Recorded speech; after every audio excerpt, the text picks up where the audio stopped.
Cedemos el uso de la palabra a la doctora Marina del Pilar Olmeda García. Ella es licenciada en Derecho por la Universidad de Sonora, maestra en Educación por la Universidad Autónoma de Guadalajara, doctora en Ciencias de la Educación por la Universidad Iberoamericana y doctora en Derecho Constitucional por la Universidad de Castilla-La Mancha en España e integrante del Sistema Nacional de Investigadores Nivel 1. Adelante, doctora. Muy buenos días. Gracias. Gracias. Buenos días a todos. Bien. Por cuestión general nada más, nivel 2. Gracias. Bueno, en primer término, ratifico mi agradecimiento. No puedo evitar dar nuevamente mi agradecimiento al permitirnos desarrollar este trabajo académico y reconocer en particular la importancia que tiene para el desarrollo del conocimiento y para la aportación social también, como se está haciendo en este caso, la vinculación entre las instituciones y la academia. Mi agradecimiento en particular a la Comisión de Derechos Humanos del Estado de México, el doctor Olvera, que nos ha permitido crear o que nos ha creado propiamente este nicho. Es un nicho de reflexión académica que se ha desarrollado a través de varios años de trabajo mediante congresos, coloquios, trabajo escrito particularmente, varias obras en las que nos han invitado a participar. Bien.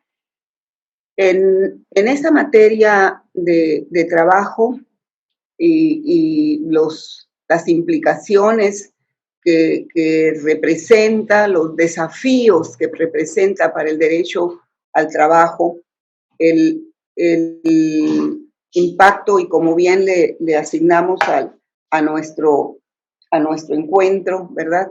El impacto de la pandemia. Tenemos que partir de la situación previo a la pandemia.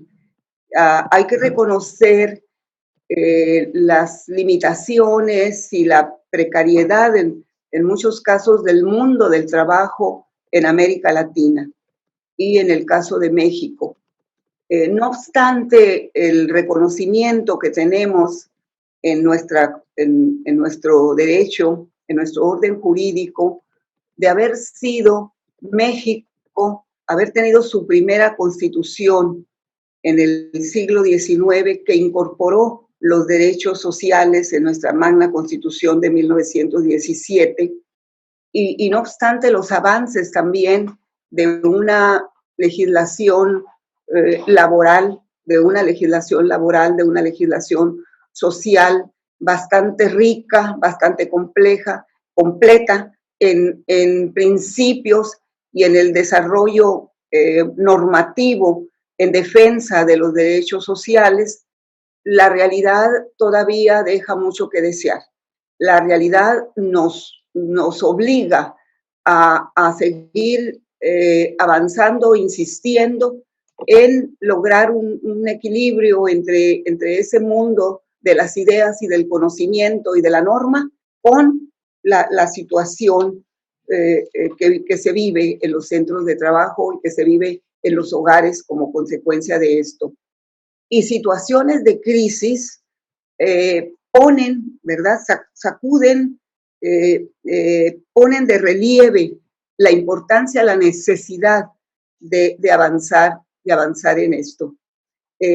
Formulé algunas preguntas respecto al tema. Las normas internacionales, ya decíamos las normas nacionales, las normas internacionales acerca del trabajo, ¿están dando respuesta? Me parece que sí.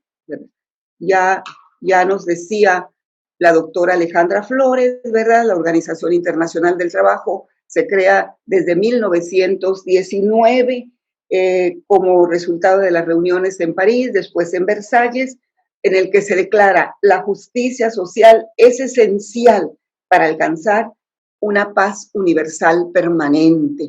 Así inician, con estas frases inicia esta declaración. Bien, tenemos después, en 1966, el Pacto de los Derechos Económicos, Sociales, Culturales y Ambientales, los famosos DESCA. Entonces también la norma internacional nos aporta bastante. Pero encontramos otros problemas en otras preguntas importantes. ¿Cuáles son las, y ya específicamente ahora, cuáles son las principales medidas para facilitar la recuperación y promover el empleo y el trabajo decente? ¿Qué debería pasar en caso de suspensión del empleo o del despido en esta etapa de pandemia? En caso de reducción personal de las horas de trabajo, ¿cuál debe ser la respuesta y qué obligación tienen las empresas? ¿Y qué pasa con los pagos de salarios? ¿Hay protección de salarios en un momento dado en caso de quiebra que pueda presentarse, particularmente las medianas y pequeñas empresas? Hay mucho que decir también en materia de seguridad del trabajo. ¿Qué deberían hacer los empleadores durante el brote de este brote de materia de la pandemia? ¿Cuáles son los derechos y responsabilidades también de los trabajadores? Permítanme. Saque la luz y póngasela. Bien, disculpen aquí con mi perrita. Bien, entonces son muchas las preguntas, son bastantes las preguntas que debemos formularnos. Efectivamente, tenemos que dar también cuáles son las respuestas que debemos de dar. Se deberá de proteger naturalmente los derechos humanos en materia de estos derechos económicos, sociales y culturales. Es importante tomar medidas para asegurar los ingresos económicos y los medios de subsistencia de todas las personas trabajadoras, de manera que tengan igualdad de condiciones para cumplir las medidas de contención y protección durante esta etapa, así como condiciones de acceso a alimentación y derechos esenciales. Deben por lo tanto, apoyar a las personas que hayan de proseguir realizando actividades laborales mediante medidas de protección a los riesgos de contacto y en general dar una adecuada protección a los trabajos, a los salarios, a la libertad sindical, a la negociación colectiva, a las pensiones y demás derechos sociales interrelacionados en el ámbito laboral y en el ámbito sindical. Una situación que me parece fundamental es que en el caso de contagio de un compañero trabajador, particularmente en las empresas, incluso en el mismo sector gubernamental, los directivos tienen la obligación no solo de remitir al trabajador a su casa, ya se contagió y vaya a su casa a curarse. No, debemos adoptar a ese trabajador. Si cada uno de nosotros, incluso nosotros como académicos, somos mucho más los que estamos sanos en este momento, adoptáramos a un enfermo, el resultado sería diferente. Apoyáramos a ese enfermo, llamarle en la mañana, llamarle a mediodía, llamarle en la tarde. ¿Cómo está, señora? ¿Cómo está, señor? ¿Qué medicamentos tiene? Tener contacto con algún médico y ver, ¿está tomando la medicación adecuada? ¿Le falta este otro medicamento? Vamos a conseguírselo y llevárselo a ese compañero trabajador. Aquí, por ejemplo, en el caso de la ciudad en que vivo, en Mexicali, Baja California, nos encontramos en situaciones, en ocasiones, que no encontramos oxígeno, no encontramos un cilindro de oxígeno en toda la ciudad. Entonces, a buscar ese oxígeno y llevárselo al compañero. Si cada uno de nosotros tuviéramos esa atención más directa, personal, recomendaciones de alimentación, recomendaciones de descanso, etcétera, la situación sería diferente en estas cuestiones de contagio, en este problema de contagio, y particularmente para la clase trabajadora, para la clase más desprotegida. Debemos tener medidas de solidaridad con nuestros trabajadores domésticos, con nuestros jardineros, con todos los compañeros trabajadores con los que tengamos contacto. Muchas gracias, aquí lo dejo por ahora. Al contrario, doctora, muchas gracias a usted por sus reflexiones de la cotidianeidad, sobre todo la empatía que debemos demostrar con nuestros semejantes, con nuestros compañeros, y sobre todo quisiera yo retomar esta parte que usted menciona para también irlo ligando hacia el tema que tendremos la siguiente semana, que es el derecho a la educación. Cómo los académicos tenemos que ser solidarios, cómo tenemos que tratar de encontrar respuestas no solamente desde la ciencia, sino también desde lo humano para poder enfrentar todos esta etapa post-COVID. Cedemos enseguida el uso de la palabra a la doctora María de Lourdes González Chávez, quien es doctora en Derecho por la Universidad Nacional Autónoma de México e integrante del Cuerpo Académico Estudios Constitucionales de la Facultad de Derecho de la UAM. Adelante, doctora, bienvenida, buen día. Gracias, buen día. ¿Me puede poner mi explicación, por favor?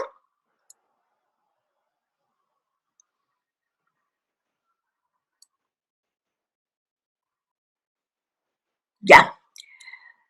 Yo les voy a hablar del mundo laboral en el caso del Estado, en el caso de México. La que sigue. La que sigue. En el caso del Estado de México, nosotros hemos tenido, y hasta la fecha tenemos, 3 actores en el mundo laboral, que es el Estado que representa el coordinador de las relaciones y que además es empleador. El empleador del sector privado y del sector social, que son los que absorben la mano del trabajo, y los individuos de la clase trabajadora. Para efectos de la OIT, los individuos de la clase trabajadora están entre los 14 y los 60 años o más. Para México, de acuerdo con la legislación mexicana, están dentro de los 15 y de los 60 años o más. La que sigue. Ahora, ¿qué tipo de trabajadores tenemos en México? En México tenemos el trabajador, el pleno trabajador, el que está bajo una relación laboral. Pero también a la luz de una relación laboral tenemos aprendices, 2 tipos de aprendices, los aprendices con bajo nivel y los aprendices con alto nivel, como son los médicos residentes. Tenemos también subempleados, esos ya no están dentro de la ley. Tenemos trabajo a domicilio, que sí está dentro de la ley y que además es un trabajo que en estos momentos va a tener un cambio radical, porque el trabajo a domicilio es como un escenario que se abre desde los trabajadores con muy bajo índice de calificación hasta los trabajadores con alto índice de calificación. Tenemos desafortunadamente empleo informal, que es muy fuerte en México, sobre todo en el sector comercio. Tenemos el autoempleo, que cuando está acogido por el sector social de la economía, es un autoempleo que no tiene mucha fuerza, pero que sí tiene posibilidades de generar ingresos suficientes para una vida digna. Además, tenemos a los empleados en actividades no reconocidas socialmente, y aquí a veces da risa, pero es la realidad. Por ejemplo, el ama de casa que no sale a trabajar y que solamente recibe lo que le viene de los que sí salen a trabajar dentro del domicilio, resulta que es una empleada no reconocida socialmente. Y las personas, ¿trabaja? No, ella no trabaja. No trabaja. Bueno, ya para qué platicamos más. Además de esas empleadas, hay otro tipo de empleadas que coadyuvan en las labores del marido. Por ejemplo, en las empresas familiares. Y después, aparte de, están las que en sus ratos de ocio no trabajan. Son bordadoras, cosen, tejen, hacen pasteles, etcétera, etcétera. Entonces, toda esta gama de personas son empleados no reconocidos socialmente y que es un problema. Después tenemos el desempleo abierto. El desempleo abierto es son aquellas personas que viven exclusivamente de la asistencia pública o de la asistencia social. Y después, desafortunadamente, tenemos a los empleados ilegales y los empleados ilícitos, que son aquellos que se dedican a las actividades que están fuera de nuestra normatividad, que no están permitidas ni por ley ni por la moral y las buenas costumbres. ¿A que sí? La que sigue. Bueno, entonces de aquí el análisis lo tendríamos que hacer a través de los subsistemas. Tenemos un subsistema social que está compuesto por todas las familias de México.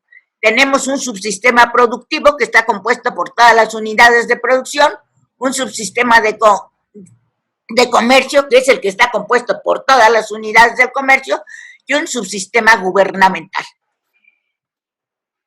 La que sigue, por favor. Ahora, ¿cómo está o cómo estaba el mercado, el sistema o el mundo laboral? ¿Había relaciones prelaborales en México? Sí, había oferta de empleo y demanda de empleo.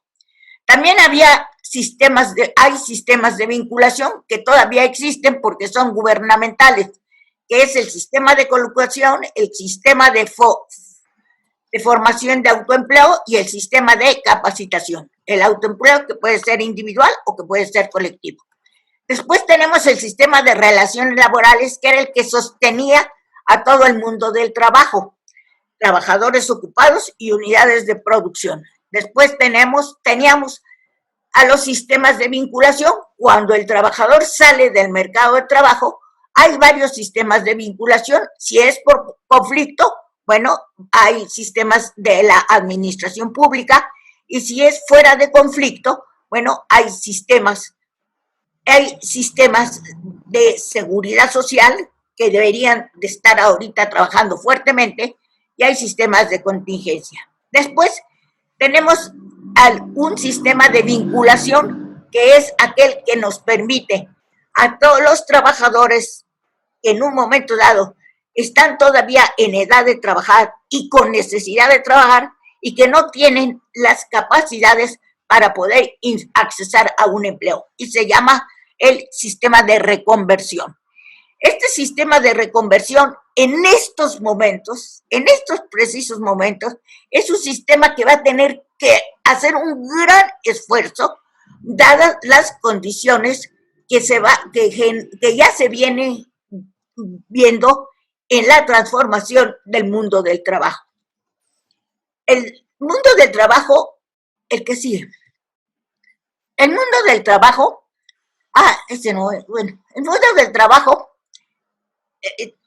va a tener estos problemas. Primero, el sector público va a tener que solventar y va a tener que sostener a todos sus trabajadores.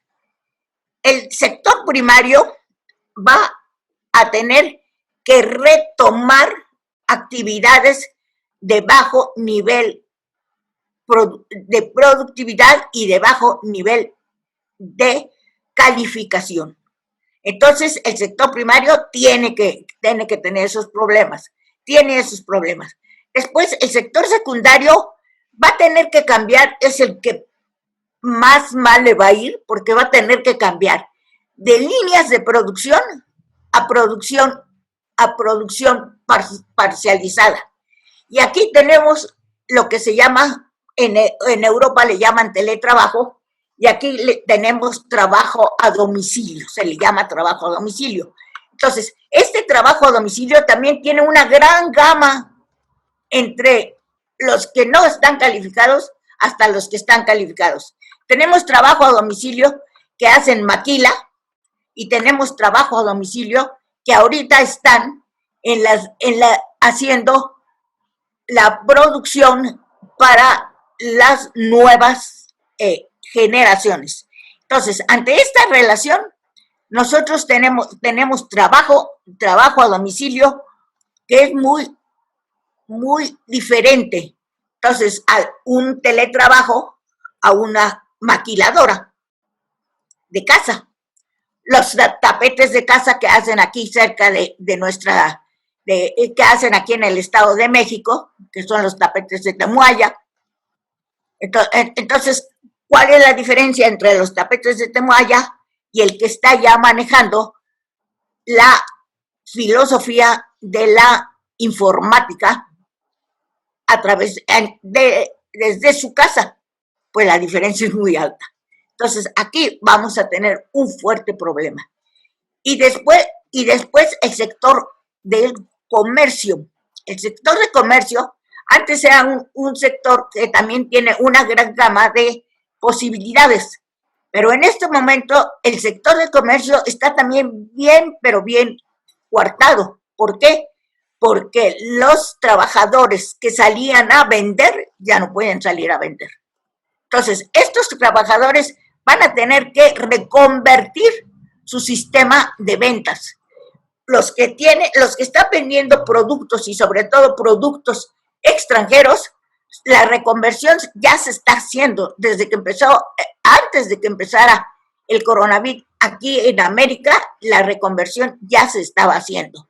Ya las empresas estaban capacitando y estaban adiestrando y estaban organizando a su gente para que siguieran vendiendo a través de el Internet. Pero ¿qué pasa con los que hacen su producto manual y salen a venderlo a la calle? Los artesanos, ¿qué pasa con los artesanos? Y con este tipo de trabajadores ya tenemos un fuerte problema. Ellos no tienen calificación para poder accesar a otro tipo de empleo. Y en segundo, viven así porque así han vivido desde hace muchísimos años toda una familia. Entonces, aquí vienen los problemas. Bueno, pues entonces, de todo esto, podemos concluir que la situación más fácil va a ser la situación de los trabajadores al servicio del gobierno del Estado. Y la situación más difícil va a ser la situación de los trabajadores del sector secundario, sobre todo los que estaban trabajando en líneas de producción. Para mí es suficiente. Muchas gracias y les agradezco su atención.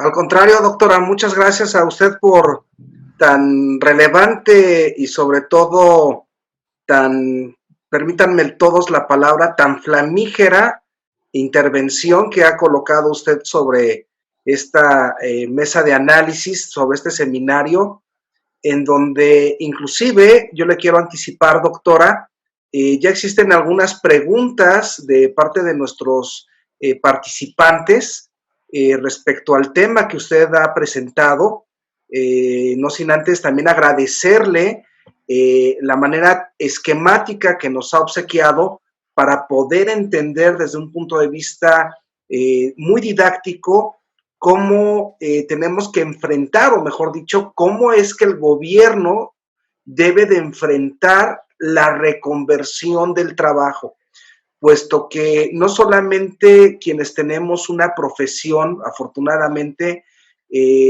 hasta cierto punto logramos dominar algunas herramientas que nos permiten continuar con nuestra actividad y seguir actualizándonos.